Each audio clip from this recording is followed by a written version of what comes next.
Ser Podcast.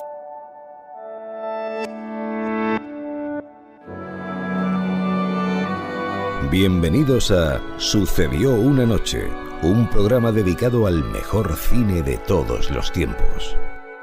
I wanna hide from the sun, I wanna live in the dark, I wanna go to the movies. Nobody's waiting outside, but I feel alright, 'cause I'm here on my own. I can kiss Marion and Jane, I can sing in the rain, I can be Superman. I'll never come out again. Las estrellas míticas, los grandes directores, las películas inolvidables. Dirige y presenta Antonio Martínez. Saludos a todos y bienvenidos a Sucedió una noche. Tengo por aquí la escaleta del programa y os voy a contar lo que traemos esta semana. Del lado internacional tenemos una elegante película británica de los años 90. He alquilado lo que queda del día. Le conozco bien, ¿eh? Si aparece Emma Thompson, allí me tiene. Pero también un blockbuster norteamericano de esa misma década. Si yo hiciera una película sería como Terminator. Nadie te alucina tanto como Arnold. Ya. Hasta la vista, baby. Y del lado nacional vamos a charlar con el periodista Ramón Monedero, que acaba de publicar un libro sobre zombies en el cine. Y recordaremos a una gran actriz española que marcó época, Amparo Rivelles. Yo veo las películas de antes y encuentro que sí, de repente qué guapa, pero qué guapa con un poco tonta, ¿no? A mí me hubiera gustado ser como era mi madre, rubia, con los ojos verdes, menudita. Y he sido todo lo contrario, he sido morena, con los ojos negros, alta, grande. Sumadle a todo ello nuestro juego de las películas y ya tenemos el programa completo. Así que, adelante con él. I wanna hide from the sun, I wanna live in the dark, and I'll never come back. El espectáculo está a punto de comenzar, pero no se alarmen ustedes, no les cobraremos la entrada. Lo que el cine nos dejó. Es tan difícil ser alguien que la gente no olvida. Este domingo 5 de noviembre se cumplen 30 años del estreno de Lo que queda del día, una de las películas más inolvidables de la década de los 90, dirigida por James Ivory y protagonizada por Emma Thompson y Anthony Hopkins. ¿Os apetece que la recordemos?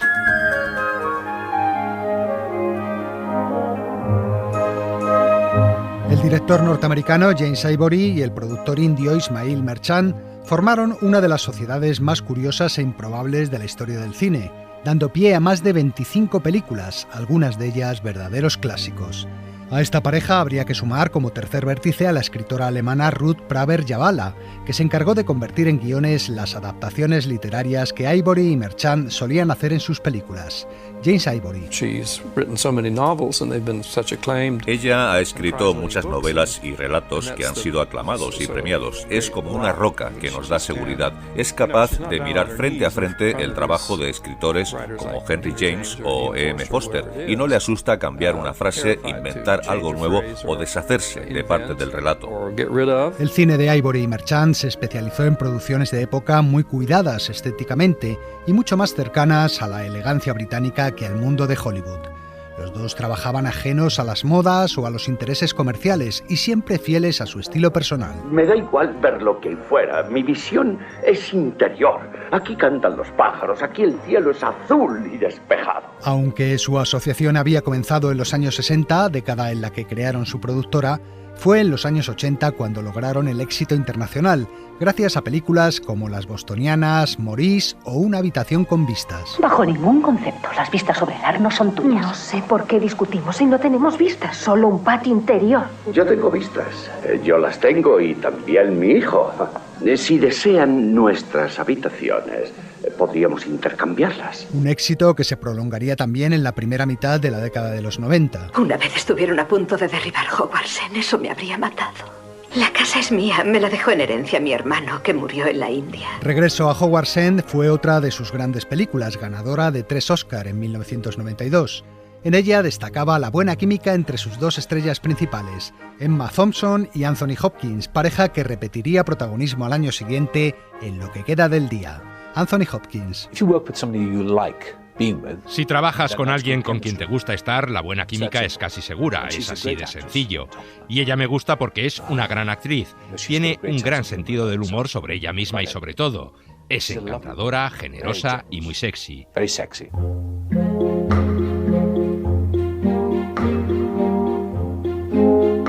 Lo que queda del día se basa en la novela del mismo título de otro asimilado por la cultura británica como Ivory, el japonés Kazuo Ishiguro, ganador del Premio Nobel de Literatura. ¿Sabe lo que más me gusta de sus periódicos? Las esquelas. A cualquier hijo de vecino se le escribe una frase de despedida. Es un arte que nosotros no tenemos. Ishiguro nació en Nagasaki, pero su familia se trasladó a Inglaterra cuando él era un niño y desde 1982 posee la nacionalidad británica. Con Lo que queda del día, publicada en 1989, el escritor se propuso retratar a la alta sociedad de su país adoptivo, con sus contradicciones y secretos, a través de uno de los personajes más británicos que existen, el mayordomo. Anthony Hopkins otra vez. El mayordomo es un fenómeno inglés, una especie de institución que tiene casi 200 años. Comenzó a mediados del siglo XIX y se convirtieron en una especie de clase social dentro del servicio que era muy poderosa. La historia, ambientada en una gran mansión inglesa, parecía el argumento ideal para que lo convirtiera en película James Ivory. Mientras estaba rodando en Kansas, esperando a Mr. Bridge, un actor estaba leyendo el libro y se acercó a mí y me dijo: este libro parece haber sido escrito para que tú hagas una película, y me lo prestó. Empecé a leerlo y, en efecto, al momento quise convertirlo en película, así que llamamos a la gente de Ishiguro para comprar los derechos, y entonces descubrimos que ya los había comprado Sony y que Mike Nichols iba a hacer la película. En efecto, ya había en marcha un proyecto que iba a dirigir Mike Nichols, pero este tuvo que renunciar porque en ese momento estaba a punto de rodar la película Lobo con Jack Nicholson, y fue el propio Nichols el que sugirió a Ivory como su sustituto, quedando él como productor asociado.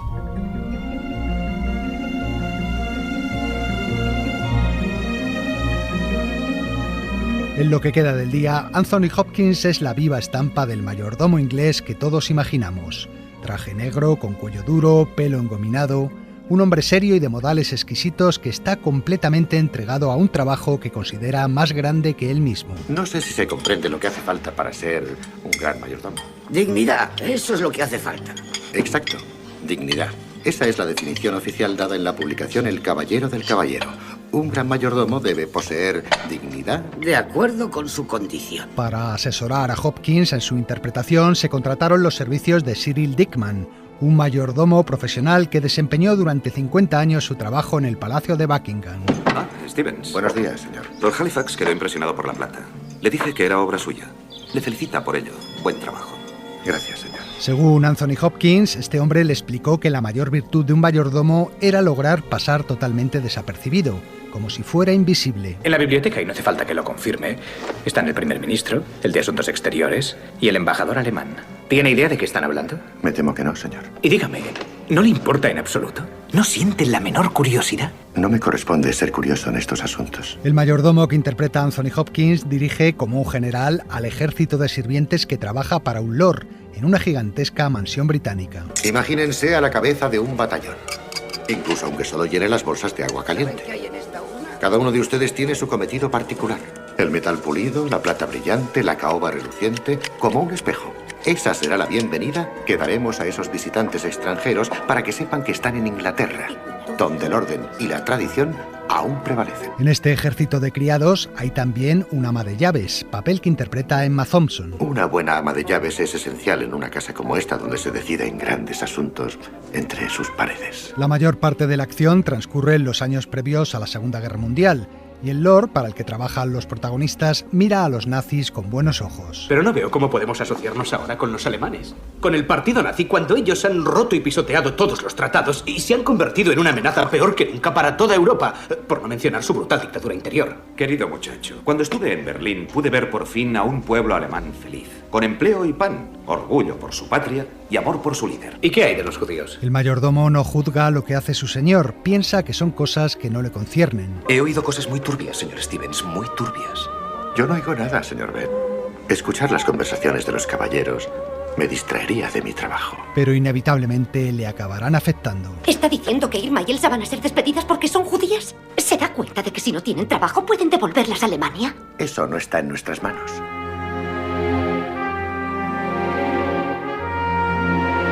En realidad, el marco histórico y político en el que transcurre la película solo es el telón de fondo para narrar otra historia. La historia de amor latente entre el mayordomo y el ama de llaves. He pensado que esto iluminaría un poco su despacho. Gracias, señorita Kenton. Pero considero este cuarto mi lugar privado de trabajo y prefiero mantener las distracciones al mínimo. ¿Las flores le parecen una distracción, señor Stevens? Agradezco su amabilidad, señorita Kenton, pero prefiero mantenerlo como está. Ambos están enamorados secretamente el uno del otro, pero no consiguen dar el primer paso. Y la única manera que tienen de comunicarse parece ser la rivalidad. ¿No será que el señor Stevens es de carne y hueso al fin y al cabo y no se fía de sí mismo? ¿Sabe qué estoy haciendo, señorita Kenton? Llevar mis pensamientos a otra parte mientras usted charla. Emma Thompson. Es como ver a dos pájaros raros apareándose. Es la danza del cortejo. En la película suceden muchas más cosas de las que se dicen. Ocurren muchas cosas entre los personajes, pero la mayoría no se verbalizan. Por eso la película es fantástica, porque la cámara es capaz de recoger incluso lo que estás pensando y decirle al público lo que sientes realmente. Una buena muestra de la tensión interior que viven los personajes es la inolvidable escena del libro. ¿Qué está leyendo? ¿Un libro? ¿Qué libro es? ¿Siente vergüenza por su libro? No. ¿Es picante? ¿Picante? Déjeme verlo, déjeme ver su libro.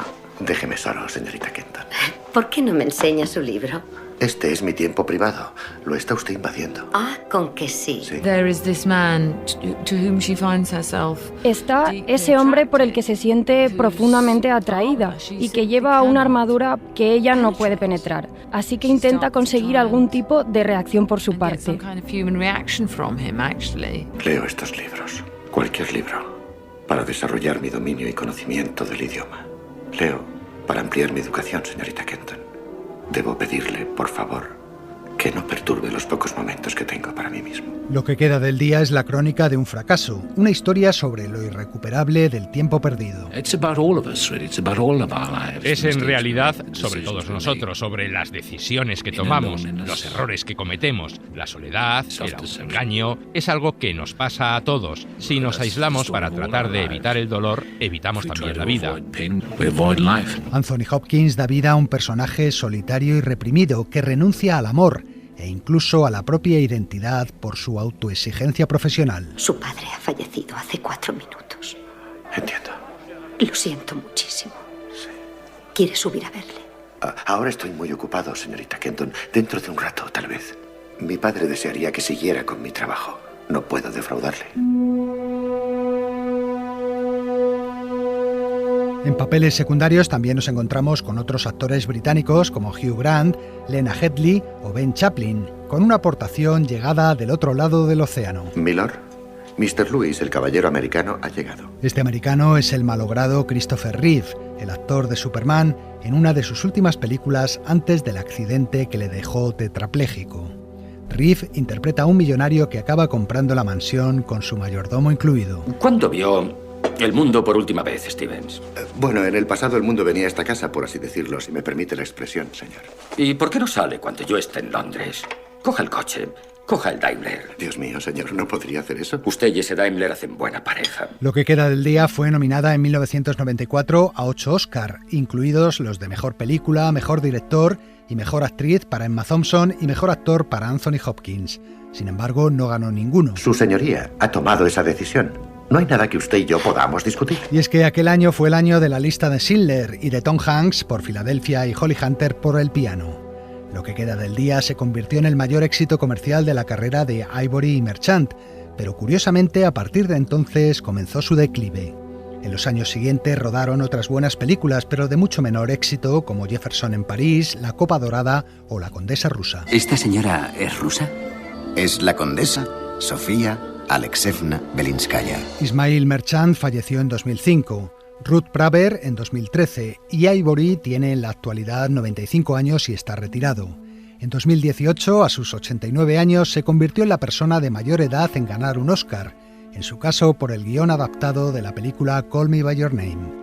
30 años después de su estreno, Lo que queda del día permanece como uno de sus mejores trabajos, y también de sus protagonistas, Emma Thompson y Anthony Hopkins. En ella encontraréis bastantes ejemplos de lo que se espera de un mayordomo perfecto. Había un mayordomo inglés en la India. Un día entró en el comedor y que vio bajo la mesa un tigre. Sin inmutarse, fue directamente al salón. Perdone, milord, parece ser que hay un tigre en el comedor. Tal vez su señoría me permitirá usar el calibre 12.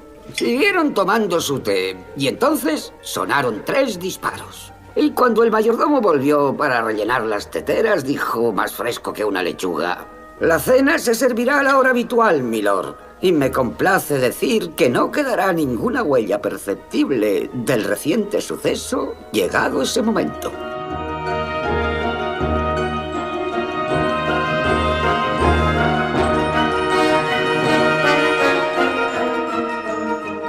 Y ahora ya sabéis lo que viene, nuestro juego de las películas. Hola, Ringo. Hola, Carly. No esperaba que viniese de escolta en este viaje, comisario. ¿Va usted a Losburg? A estas horas ya te hacía yo allí. No, se me murió el caballo. Bien, creo que tienen ustedes otro pasajero.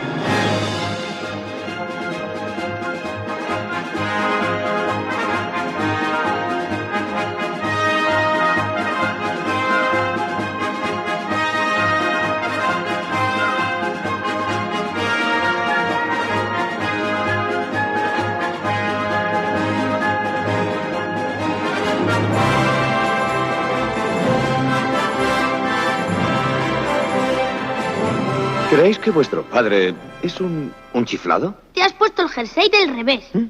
¿Me creéis un maniático que malgasta el tiempo en inventos tontos? No son inventos tontos, son estupendos. A nadie se le ocurriría inventarlo. Es cierto, solo a mí.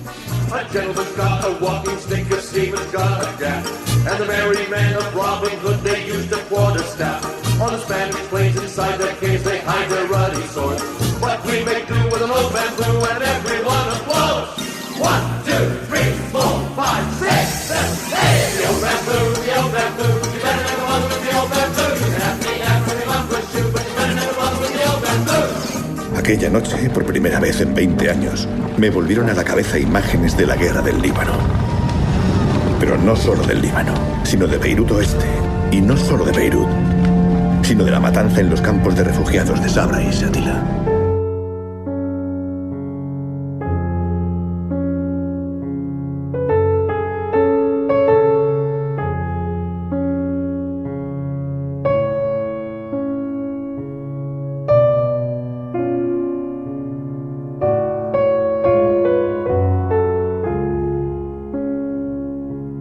Bueno, vamos con las respuestas. La primera era la más fácil.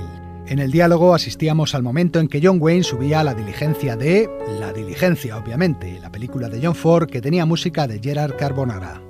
A continuación venía una película familiar de los años 60, Chitty Chitty Bang Bang, en la que Dick Van Dyke daba vida a un inventor que convertía un destartalado coche en un vehículo capaz de ir por tierra, mar y aire. Tras el diálogo, oíamos una de las canciones de la banda sonora que compusieron los Sherman Brothers, los famosos autores de canciones de películas como Mary Poppins o El libro de la selva, en la que fue su primer trabajo fuera de la compañía Disney. Y terminábamos con la más complicada, Vals con Basir, una película de animación documental dirigida por el israelí Ari Folman, que en 2009 ganó el Globo de Oro a la mejor película de habla no inglesa. La música de esta película, Vals con Basir, que todavía suena de fondo, era obra de Max Richter. Es que yo me pongo enferma con tanta españolada y con tanto trabuco, sombrero catite y patillas. Sucedió en el cine español. Perdone, ¿españolada dice? ¿Y qué se supone que debemos hacer en el cine español? ¿Alemanadas? Sí. ¿Hungaradas? ¿Americanadas? No, hombre, no, pero entiéndame. La historia de nuestro cine.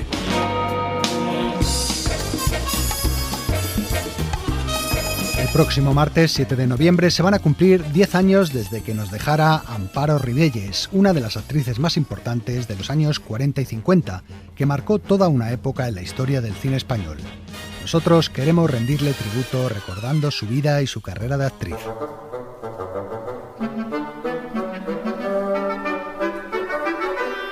Cuentan que en los años 40 del siglo XX casi todos los guiones del cine español pasaban por las manos de Amparo Rivelles y solo cuando ella los rechazaba se los ofrecían a otras actrices. Yo hacía lo que me daba la gana, me trataban divinamente.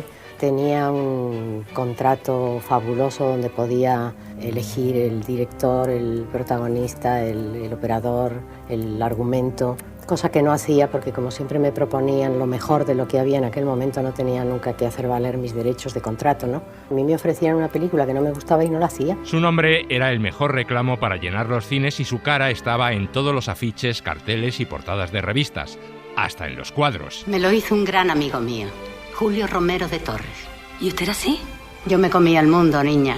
Ni Romero de Torres me pintó como yo era al natural. Alta, elegante y con unos ojos enormes. La productora Cifesa la fichó en exclusiva y empezó a promocionarla con el eslogan de «El rostro más bonito del cine español». Yo nunca me he considerado tan guapa como me han visto los demás. O sea, yo sabía que era guapa, pero así una belleza de decir qué mujer tan bella. Nunca me consideraba una belleza. Amparo Rivelles, Amparito, como la llamaban por entonces, era hija de dos leyendas del teatro como Rafael Rivelles y María Fernanda Ladrón de Guevara.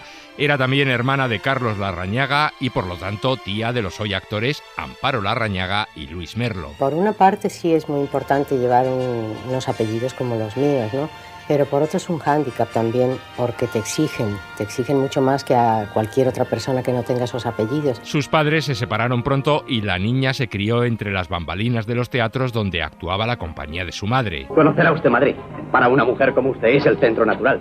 Fiestas, lujo, la corte. Salgo poco, no me gustan las fiestas. Que salía poco, ese era el problema, y por eso, con tan solo 13 años, decidió dedicarse al teatro. Yo era para poder salir de noche. No me dejaba, mi madre no me dejaba que fuera al teatro por la noche, que a mí me encantaba la vida de teatro, eso de estar en los camerinos, cotilleando y todo eso, a mí me fascinaba.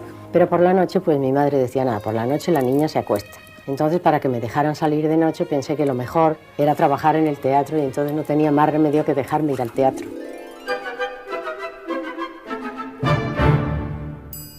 Debutó en el cine en 1941 en la película Marijuana, con apenas 14 años, pero su primer gran éxito llegaría al año siguiente con Malvaloca, dirigida por Luis Marquina. Malvaloca.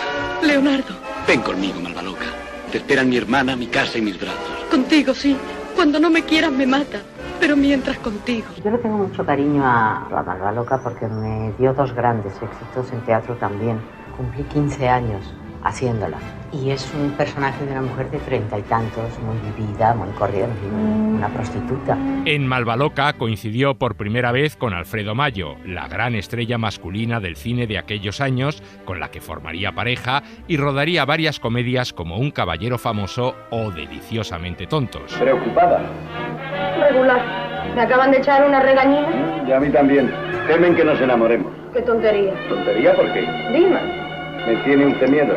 Hay ciertas conversaciones que le están prohibidas a una mujer casada. El público enloqueció cuando sus dos estrellas favoritas trasladaron su romance de la pantalla a la vida real. Y aunque no duraron mucho juntos, en las calles se hizo muy popular una coplilla que decía: debajo de la capa de Alfredo Mayo, Amparito Rivelles monta a caballo. También se cantaba la parrala entonces. Éramos muy populares en aquel momento y se inventaban canciones y cosas. Amparito se hizo mayor rápidamente y en Cifesa se dieron cuenta de que era mucha actriz para hacer solo comedietas ligeras. Así que le pusieron al lado de un galán dramático de la talla de Rafael Durán. Era un actor muy metódico, Yo me acuerdo que se fue cuando estábamos haciendo la fe. Antes de empezar la fe se fue a pasar unas semanas a un seminario, porque hacía un cura. Entonces yo, que hacía una señora que atacaba a un cura, le dije, bueno, ¿yo dónde me tengo que ir para meterme en situación? Me tengo que ir a una casa non santa para esas cosas. A su lado cosecharía grandes éxitos con películas como La Fe, Eloísa está debajo de un almendro y sobre todo El clavo. ¿Cree la acusada que la incisión de ese clavo pudo causar la muerte a don Alfonso Gutiérrez del Romeral? Sí, señor. ¿Que confiesa usted haberlo asesinado? Sí, lo confieso.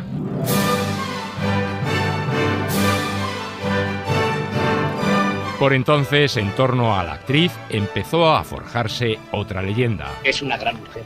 Podría ser mi gran amor. La leyenda de la mujer inalcanzable. Casarnos. Hasta mañana hay tiempo y nada, Sopo. ¿Tu mujer? ¿Yo? Sí, Blanca. Imposible, Javier. Blanca. No puedo. Amparo Ribelles nunca quiso casarse y su carácter independiente y su autosuficiencia chocaban de frente con la imagen de la mujer española que se tenía por entonces. Yo quería tener un hijo y la tuve, gracias a Dios, y sigo dando gracias de aquella decisión muy difícil que tomé entonces porque tengo una hija maravillosa. Así es, fue madre sin pasar por la vicaría y nunca reveló el nombre del progenitor. Yo me pasé todo mi embarazo en un chalet donde nadie me vio, nadie me volvió la espalda. Si por tener una hija dejaban de saludarme o de quererme, es que no tenían ni por qué saludarme ni me querían. Su tirón en taquilla tampoco se resintió en absoluto. Probó el cine histórico y literario en películas como Alba de América, La Leona de Castilla o Fuente Ovejuna. ¡A presidiros vengo! Pues soy mujer y de mujeres es esta junta. De comadres habladoras que por la lengua se les va toda la fuerza. ¡Ovejas sois! Bien lo dice el nombre de Fuente Ovejuna.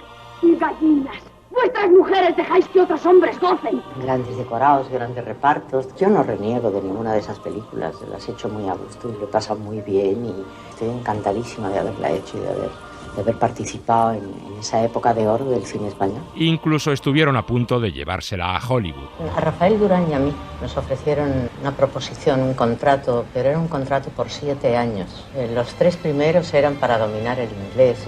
Y a mí me pareció aquello rarísimo. Y como además yo lo pasaba muy bien aquí, no tenía ninguna gana de ir.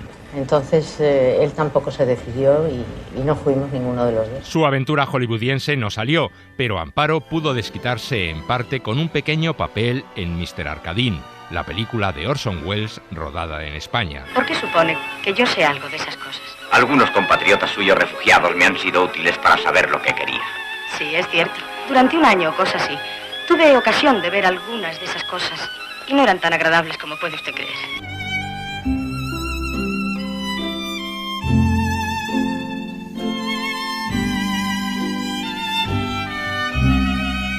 En 1957 sí cogió el avión, pero no con destino a Los Ángeles, sino a México. Un contrato de 6 semanas, conocer México, que me hacía mucha ilusión. Me fui por 6 semanas, que era el contrato, y estuve un poco más. Estuve casi 24 años. En México no tardó en convertirse en una de las actrices favoritas del público. Usted se ha burlado de mí. Es que yo la quiero, Gabriela. Y sería capaz de renunciar a mí mismo con tal de conquistarla a usted. No, usted está loco. ¿Y Gaby? Mi hija. ¿Qué no comprende que Gaby es una niña? Pero usted la ha cortejado. Le está haciendo creer que... ¿No se da cuenta que estando yo con ella podía estar más cerca de usted? Hizo melodramas y comedias en el cine, pero sobre todo se convirtió en una de las actrices habituales de las telenovelas. Teatro, cine, televisión, radio, menos circo, todo. Ese fue el motivo de que yo no pudiera venir a España. Como yo pensaba, yo dije, bueno, me voy a estar allí una temporadita, 2, 3 meses, 4 meses, pero se fueron enredando las cosas. La Coquito de Pedro Masó marcó su retorno al cine español en 1978 y enseguida le llovieron ofertas de trabajo en películas, en la televisión o en el teatro. Me encontré con los amigos de siempre, con el público de siempre, con el cariño de siempre. La gente fue a verme como siempre. Para mí, hubo un momento en que dije, no, yo no me he ido 24 años de aquí. Yo parece que ayer he hecho la función anterior a esta. Uno de sus papeles más populares fue el que interpretó en la serie de televisión Los gozos y las sombras, de la que hablamos la semana pasada a propósito de Charo López. ¿Recuerdas mi casa? Casi no recordaba la mía.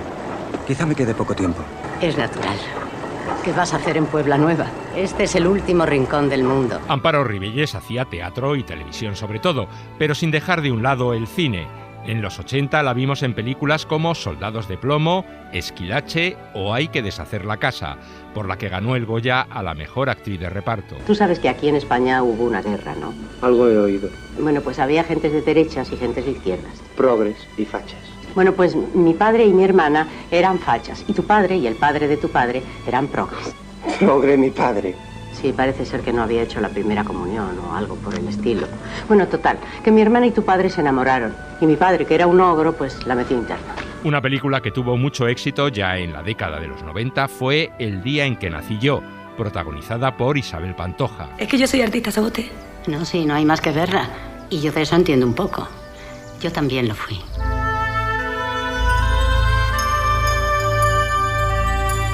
Poco a poco la actriz fue abandonando el cine para dedicarse casi por completo al teatro, sin duda el medio en el que se sentía más a gusto. Posiblemente sea porque necesito la reacción del público, el calor humano que hay en un escenario donde tienes compañeros que te apoyan más que una simple cámara, que es una cosa mucho más fría. Representó por toda España obras como Paseando a Miss Daisy o La brisa de la vida, hasta que en el año 2006 anunció su adiós a los escenarios y se retiró discretamente. Nunca quiso escribir sus memorias y cuando le preguntaban por qué, siempre decía que sus cosas eran solo suyas. Entonces no, mis memorias son mías, mis recuerdos maravillosos unos y tristes otros son míos. Amparo Ribelles falleció el 7 de noviembre de 2013 a los 88 años de edad. Por deseo suyo, la Capilla Ardiente se instaló en el Teatro Alcázar de Madrid, el lugar donde vivió muchos de sus éxitos. Por allí pasaron amigos y admiradores. Algunos, los más veteranos, la recordaban todavía como la gran estrella femenina del cine español de los años 40 y 50, aunque ella, desde su humildad, nunca se vio así. Yo me consideraba una chica que tenía la suerte de trabajar en lo que le gustaba. No tenía esa sensación de ser una gran estrella ni de ser una gente muy importante, nunca la he tenido.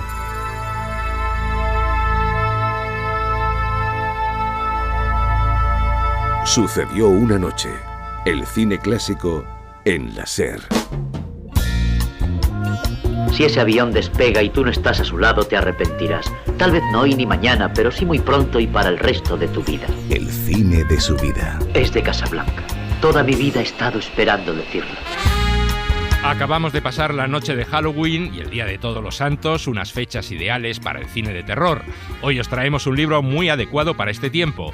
Se titula Mundo Zombie, el cine de muertos vivientes. Lo ha escrito el periodista Ramón Monedero Pujol en la editorial Berenice y con él hemos hablado de estos simpáticos seres, los zombies.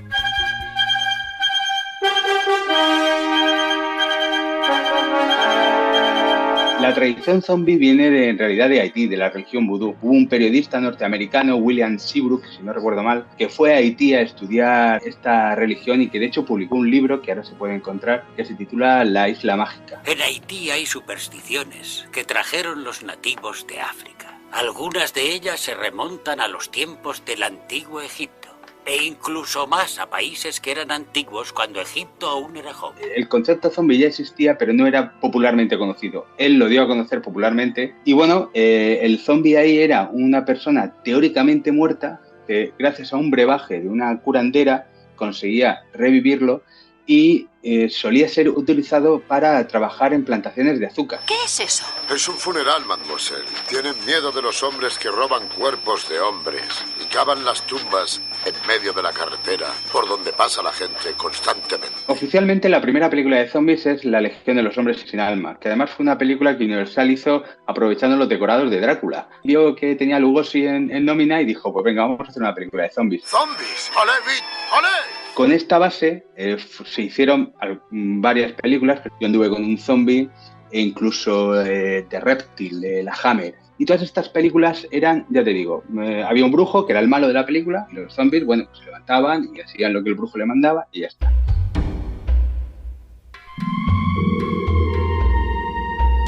El cambio radical lo hace George A. Romero. ¿Viste la película La Noche de los Muertos Vivientes? Sí, esa en la que los cadáveres se comen a las personas, ¿no? Claro, ¿qué pasa con ella? Él, curiosamente, cuando estaba haciendo La Noche de los Muertos Vivientes, no consideraba que estuviera haciendo una película de zombies. Él llamaba a los zombies, los llamaba espectros. Ya te he dicho que esos hombres no tienen fuerza. Yo he peleado con 3 de ellos y he echado a otro de aquí. Pero no me has oído. Hace un momento han volcado nuestro coche. Tampoco quería dar demasiada información de por qué se habían levantado los muertos. Repitiendo el boletín que acaba de llegar a nuestra redacción procedente de Cumberland, Maryland, comunicamos que las autoridades de la defensa civil han corroborado de forma oficial que los cadáveres muestran pruebas de haber sido parcialmente devorados por sus asesinos. Y bueno, él solo quería retratar una pesadilla que a posteriori casualmente fue la crítica y el público, ¿no?, quien al verla dijo, bueno, pues esto es una película de zombies. Lo que pasa es que ya no son los zombies que conocíamos antes, que dominaba un brujo. Ahora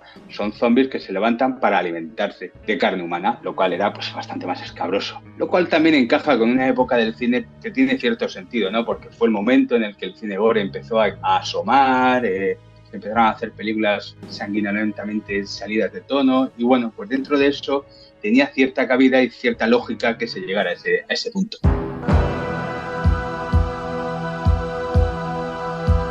Los zombies tienen la particularidad, primero, que son el primer monstruo posmoderno, en el sentido de que nace en una sociedad donde el clasicismo ya se ha quedado atrás y entramos en un momento en el que la fe por el propio ser humano ya está puesta en duda. ¿Están todos muertos? Más o menos. ¿Están todos muertos? Sí, en el sentido de que todos han, digamos, caído. Tengo que asegurarme. No lo conseguirá. Se han levantado y llegaré hasta donde pueda. Lo cual es medio metro más allá de la puerta. Correré el riesgo. No sea idiota. El zombie es probablemente uno de los pocos monstruos intocables, que además sirve tanto para servir de reflejo de las víctimas como para hacerte reflejo de aquellos que viven en las grandes atalayas del poder, que les importa un carajo lo que haga el populacho, que solo quieren ganar y más dinero, tan inagotable como los propios zombies. Entonces, por eso a veces lo llamo el monstruo total, porque creo que sirve tanto para hablar de los villanos como de las víctimas. Este sitio parece bastante seguro. Aquí estaremos bien un buen rato. Tenemos un arma, palas, comida, una radio. Tarde o temprano vendrá alguien y nos sacará de aquí. No hay que perder la calma. Escribiendo este libro me di cuenta de que el cine de zombie, como se planteó y como se ha desarrollado a lo largo de los años, tenía mucho de western. Al final, los personajes que viven en un mundo apocalíptico de zombies van con el arma en la mano, porque en el momento te puede aparecer un muerto viviente. Tienden mucho a generar fuertes, pequeñas zonas donde ellos se sienten seguros, salen a cazar y vuelven o se acercan al poblado al lado y ven qué tal y igual. ¿Qué son? No lo sé. ¿Por qué vienen hacia aquí? Por memoria, tal vez, por instinto. Quizá vengan por nosotros. Había ciertos paralelismos. De hecho, me llamó muchísimo la atención que el cartel promocional de la primera temporada de The Walking Dead era precisamente el protagonista a caballo llegando a la ciudad. Y dije, mira, pues a lo mejor no voy tan mal enfocado. Y luego en el libro recuerdo que hacía algunos paralelismos concretos. Sobre todo nos vamos al endémico miedo que generalmente ha tenido el norteamericano. Saben que estamos aquí. Es una sociedad que se ha construido alimentándose del miedo al indio nativo, después al negro, después a los rusos, los chinos con el COVID, los musulmanes en el 11S. Quiero decir, siempre ha habido una cosa a la que tenerle miedo que no sea ellos mismos. Sus dientes no son blancos, solo tiene 3. El libro lo di por terminado antes de que se declarara la pandemia. Y cuando veo la situación que tenemos, digo, tengo que hablar de esto, ¿no? Está infectado. Se convertirá en uno de ellos. ¿Es eso cierto? Viene a matarme. Le han mordido. Solo es cuestión de tiempo. Cuando me pongo a escribir me di cuenta de que el gran argumento que yo he esgrimido durante todo el libro, que son los zombies que salen al centro comercial, que nos comportamos como robots, ya no estaban. Se estaba germinando otro tipo de zombie, si cabe más peligroso, que podríamos denominar una especie de zombie virtual, ¿no? Donde ya no hace falta ni siquiera que salgas a la calle a comprar, porque todo lo tienes a un clic de ratón. Amanecer de los muertos era increíble. Blasfemia cinemática. ¿Zombies veloces? Lo que quiero decir es que los zombies tienen que ser lentos. Tony, no tiene nada de pavoroso ver a un zombie arrastrando el trasero. Pero un zombie no es un zombie si no arrastra el trasero. ¿Te gustó 28 días después? Aquellos zombies eran muy veloces. Está bien, basta ya de zombies. Yo creo que es de obligado visionado La noche de los muertos vivientes, evidentemente. Yo anduve con un zombie de Tournai, creo que también es una película básica para entender ese tipo de zombies que había antes. Y luego me gusta también mucho Zombies Party. Y luego creo que La Tierra de los Muertos es la primera película de George R. Romero de su última trilogía. A mí me parece un peliculón. Y además, como decía un crítico de una revista de cine, y yo pienso igual, fue una película que se adelantó en muchas ideas y muchos conceptos al problema de la crisis económica que iba a venir después. Y me parece que es un ejemplo estupendo de película de zombies con mensaje.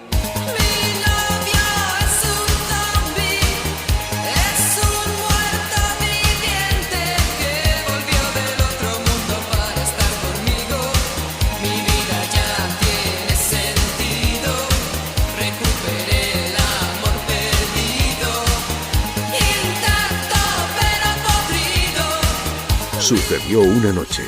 El cine clásico en la SER. Jack Bourbon presenta... Puente de mando todo dispuesto. Potencia impulsora a su discreción. Cuando el cine rompe los límites. El futuro es nuestro mundo. El futuro es nuestra época. Las mejores películas del cine de ciencia ficción. Un mundo que permite que nuestros sueños científicos y tecnológicos se hagan realidad.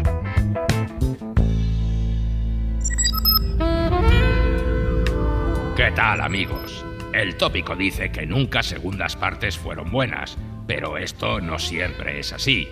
Hay algunas excepciones. Hablando de cine clásico, por ejemplo, La novia de Frankenstein es mejor película que El Dr. Frankenstein.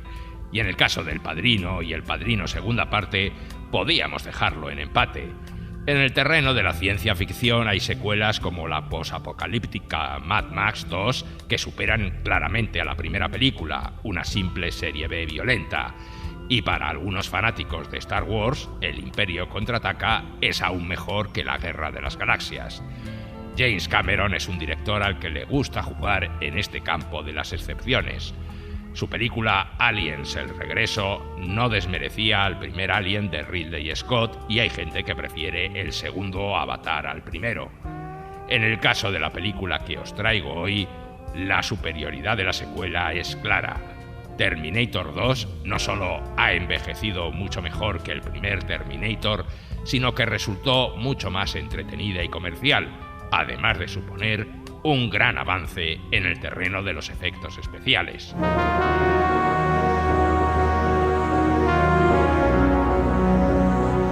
Todo comenzó una noche en los años 80 con un sueño que tuvo el director James Cameron. Soñé con la imagen de un esqueleto de cromo saliendo de una bola de fuego y pensé, ¿y si fuera un cyborg con aspecto humano que no se pudiera distinguir de un hombre hasta que se quemara? Aquella imagen del sueño daría pie a Terminator, una película que mezclaba acción, ciencia ficción y profecías posapocalípticas y que acabó siendo uno de los grandes éxitos cinematográficos de la década de los 80. Es un exterminador. No siente lástima, ni remordimiento, ni miedo. Y no se detendrá ante nada, jamás. Arnold Schwarzenegger se convirtió en estrella gracias a ella y su personaje en un icono de la cultura popular. Todos, ya fueran niños o adultos, cuando me veían me pedían lo mismo. Di esa frase: volveré. 7 años después, en 1991, el cyborg regresaba para cumplir su promesa. Volveré. Su personaje seguía siendo esa máquina implacable que no se detiene ante nada, pero esta vez lo hacía vestido de rockero y con la música de los Guns N' Roses de fondo. Necesito tu ropa, tus botas y tu motocicleta.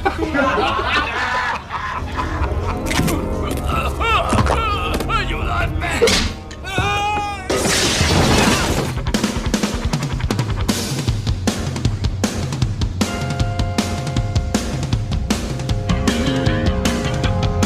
La principal novedad de Terminator 2, el juicio final, era que en esta ocasión Schwarzenegger iba de bueno, James Cameron. Pensé que si cogíamos su forma de hacer implacable, pero ahora enfocada a hacer el bien en vez del mal, sería interesante porque el mismo personaje habría actuado como villano y como héroe. Algo, por otro lado, totalmente previsible. Ser el malo de la película estaba bien para Arnold el desconocido, pero no para el Schwarzenegger superstar de los 90 en el que se había convertido gracias a películas como Comando, Depredador o Desafío Total. En Terminator 2 no trataba ya de alterar el futuro aniquilando al que será líder de la resistencia en la guerra contra las máquinas, sino que era enviado para detener a otro Terminator mucho más peligroso y sofisticado que él, que intentaba matar al niño. No has venido a matarme. Bueno, ¿de qué vas? Mi misión es protegerte. ¿Sí? ¿Quién te envía? Tú, dentro de 35 años, me reprogramarás para ser tu protector aquí, en esta época. Terminator Schwarzenegger era pues un robot bueno. Aquí el Terminator adopta algunas características humanas. El personaje evoluciona porque está rodeado de seres humanos y empieza a experimentar emociones. ¿Aprenderías cosas con las que no has sido programado para ser más humano y no ser siempre tan capullo? Mi CPU procesa en red neural este aprendizaje. Arnold confirmaba en Terminator 2 que aquel iba a ser el mejor personaje de su carrera. El American Film Institute ha incluido al Terminator por partida doble en sus listas. Una en la de los 50 mejores villanos de la historia del cine y otra entre los 50 mejores héroes. Es la única vez en la historia de AFI que un personaje aparece en ambas categorías. La película figura también en otras listas del American Film Institute. Está en el puesto número 8 de las mejores películas de ciencia ficción y en el número 76 en el de las 100 mejores frases de la historia del cine, con aquella que todos recordamos. Sayonara, baby. Bueno, la frase era así solo en la versión española, ya que en la película original se decía en castellano. Hasta la vista, baby.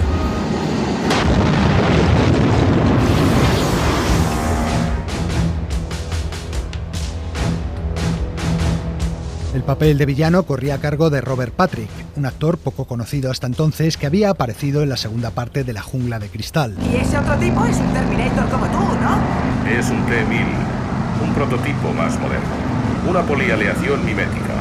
¿Qué coño significa eso? Metal líquido. Robert Patrick daba vida a un androide mucho más ágil y rápido que el primer Terminator, un cyborg capaz de cambiar de forma. Yo soy mucho menos corpulento que Schwarzenegger, pero debía aparentar que era invencible. Así que empecé a pensar cómo lograrlo y cuál sería mi actitud. Entonces empecé a adquirir los gestos de un águila. Un águila es feroz, viene derecha hacia ti y ¡boom!, te arrolla como un bólido. Linda Hamilton repetía con su personaje, pero esta vez ya no era una mujer asustada que huía del Terminator, sino una auténtica guerrera, protagonista de varias escenas de acción.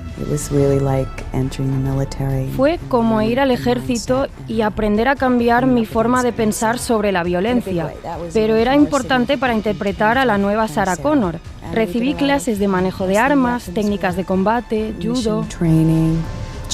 En cuanto a su hijo, el elegido para el papel fue un chaval de 12 años sin ninguna experiencia previa como actor. De modo que tienes que obedecerme, ¿eh? Es uno de los parámetros de mi misión. Pistonudo, mi propio Terminator. A Edward Furlong le escogieron entre cientos de candidatos apenas un mes antes de iniciarse la filmación. Es la clásica historia. Le encontramos en las calles de Pasadena y al momento se vio metido en el caos de un rodaje.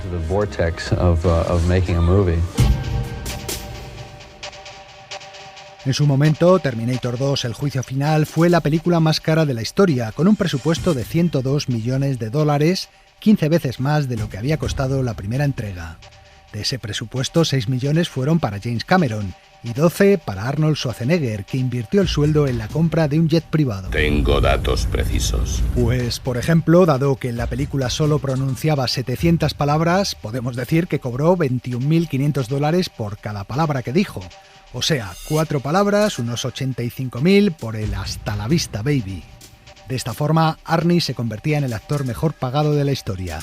No obstante, la inversión mereció la pena, ya que la película, con su nombre por bandera, recaudó 6 veces lo que había costado. Arnold Schwarzenegger. Terminator 2. Otra de las mayores partidas del presupuesto se la llevaron los efectos especiales, aunque hay que decir que hasta el último céntimo se ve en la película. Cuanto más fantástica sea la historia, más realista tiene que ser la situación. Terminator 2 era un festín para los sentidos. Había efectos pirotécnicos y de destrucción, disparos, persecuciones, escenas de acción en las que participaron decenas de especialistas, maquetas, trucos de cámara. El mago Stan Winston se encargó de los animatronics y de los efectos de maquillaje. Eres como una máquina por dentro, ¿verdad? Pero por fuera estás vivo. Soy un organismo cibernético, tejido vivo sobre endoesqueleto de metal. Pero los reyes de la función eran los efectos digitales creados por la Industrial Magic and Light. Sirviéndose de una tecnología ya testada en su película Abyss, Cameron llevó a la pantalla unos efectos visuales nunca antes vistos. Me centré en la escena del tentáculo de agua de Abyss, cuando adoptaba las caras de Ed Harris y María Elizabeth Mastrantonio. Todo el mundo recuerda la película por aquel efecto, y eso me impulsó a dar un paso más allá, o mucho más allá. Se trataba de un nuevo proceso digital conocido como morphing, mediante el cual el T-1000 podía transformarse en casi cualquier cosa ante nuestros ojos. ¿Estás diciéndome que esa cosa puede imitar todo lo que toca? Todo lo que analiza por contacto físico. ¿Y por qué no se transforma en una bomba para cazarme? No puede formar máquinas complejas. Las armas y explosivos tienen productos químicos, partes móviles. No funciona de ese modo, pero puede crear formas sólidas de metal. ¿Por ejemplo? Cuchillos y armas punzantes. El resultado eran escenas tan sorprendentes como aquella en la que el robot transformaba sus brazos en lanzas de metal, se camuflaba en una serie de baldosas o recomponía su cabeza tras los impactos de bala. Robert Patrick otra vez. Era alucinante. Cuando lo vi en pantalla pensé, me han transformado. Soy un hombre de cromo líquido. No lo olvidaré jamás. Te lo creías totalmente.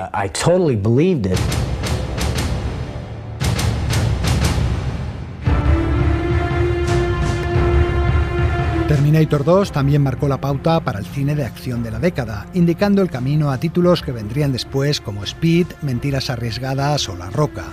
Algunos críticos acusaron a Cameron de haber hecho una película excesivamente violenta, y él se defendió asegurando que había muchos más muertos en cualquiera de las películas de Indiana Jones. Quiero que me prometas que no matarás a nadie, ¿de acuerdo?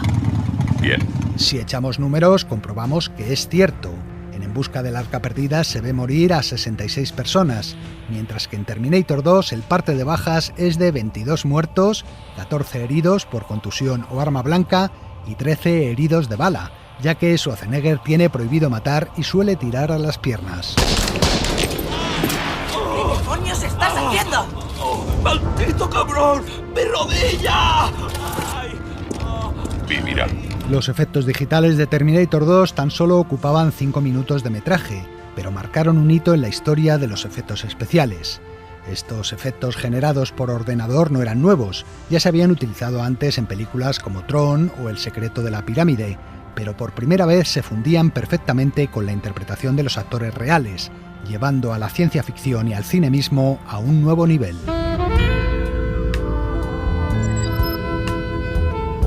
La saga Terminator daría pie a 4 secuelas más en las que Schwarzenegger repetiría con su personaje. Una franquicia que gira en torno a la guerra entre la especie humana y el programa de inteligencia artificial Skynet y que nos habla de un futuro apocalíptico que en los últimos tiempos ya no parece tan irreal, dado los recelos cada vez mayores que despierta la inteligencia artificial. Ya lo dice el propio James Cameron. 30-some years later, Skynet 30 años después, Skynet es el término que todos usan cuando hablan de una inteligencia artificial que se vuelve contra nosotros. ¿Sabes esa sensación que tienes cuando sabes que va a llover? Con el desarrollo tecnológico sentimos lo mismo. El consenso general dice que estamos en el momento previo a la lluvia. Tal vez ocurra dentro de 10 o de 20 años, pero ese momento llegará y puede que no tengamos un final feliz. En fin, amigos, hasta la semana que viene. Continuará.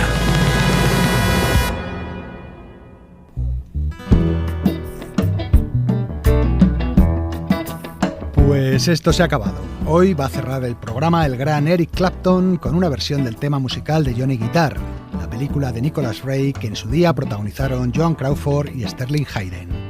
Con él os decimos adiós. Un saludo de parte de Elio Castro y de Antonio Martínez y hasta la semana que viene.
Cadena SER.